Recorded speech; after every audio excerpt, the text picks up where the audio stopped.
personal street witnessing situations, what kind of person you're dealing with. The characteristics of a dog or a swine is when you're trying to give them something holy, that they turn around and trample them under their foot and try to attack you.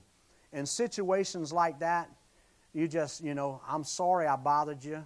God bless you. I hope you have a good life. And you go on and you just don't give them anything. Now we're going to look at Jesus' method in John chapter 4, the woman at the well. RCCR stands for Relate, Create, Convict, Reveal. Jesus came to the woman at the well and he said, give me something to drink.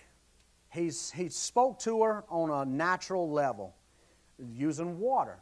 You start off the conversation, hey, how about the weather today? Well, you been enjoying this good weather?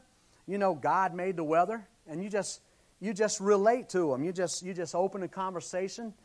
I like to give out tracts. I say, hey, did you get one of these? Well, what is that? It's a gospel tract. Do you have a Christian background? And you start off in the natural, and then you go into the supernatural.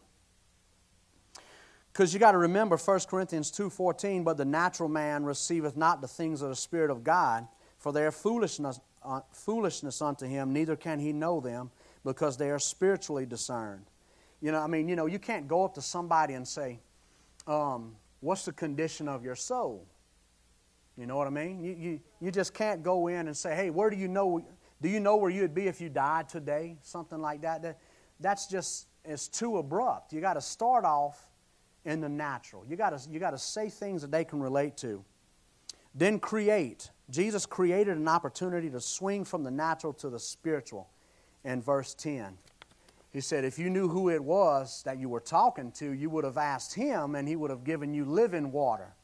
Amen? He went into the supernatural. He simply mentioned the things of God.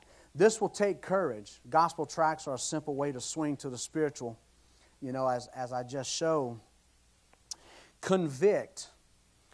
Conviction was brought to this woman when Jesus used the law. She had transgressed the seventh commandment, verse 16 through 18.